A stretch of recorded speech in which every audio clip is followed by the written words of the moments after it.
What's up, fight fans? This is Kurt Taville with Counterpunched Boxing News, and I have some new news concerning Canelo Alvarez. Eddie Hearn, get this. Eddie Hearn wants to stage Canelo versus Ryder in the stadium in the UK. Promoter Eddie Hearn says that he wants to stage Canelo Alvarez's next potential title defense of his 4 super middleweight titles against his WBO mandatory John the Gorilla Ryder at the 60,000 plus seats Emirates Stadium in London, England next May. Ryder 5'9" will give Canelo an excellent fight to showcase his skills without being at the size, mobility, of power of disadvantage that he would be or if he fought someone like Dimitri Bivol.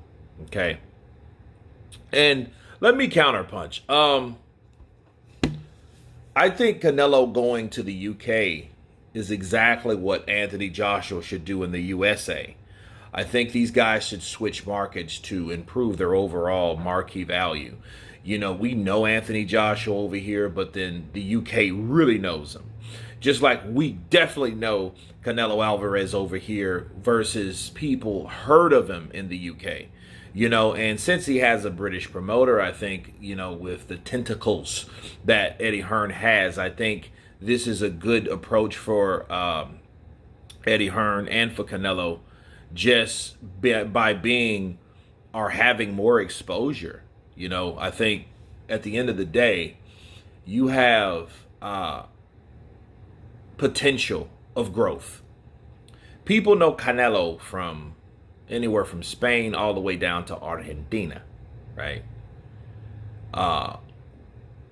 He's known, but he could be known a lot bigger, especially if he starts fighting and knocking guys out.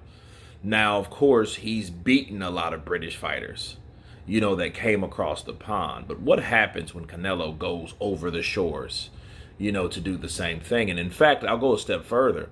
I think one of the things that Floyd Money Mayweather regrets is not fighting in the UK sooner, okay? Because I think he's always wanted to go there. I think he's always wanted to branch out, but, you know, due to his ego and those things and the territorial mindset that he had, which actually just built a perimeter around his potential, I think that's why he didn't go. I think Canelo Alvarez could really expand his marquee value and his fan base to the UK by going and taking on a tough, rugged guy like John Ryder, because John Ryder's no joke. A lot of times, you know, in fact, people think that John Ryder actually beat Callum Smith, you know what I mean, because that was a close fight in a lot of people's eyes. And I think he would be a perfect opponent, being British, right? I think he would be a perfect opponent for Canelo Alvarez to go over the pond. But you guys tell me what you think about Canelo Alvarez possibly fighting in the UK. Of course, please subscribe. And you guys been Counterpunch. Peace!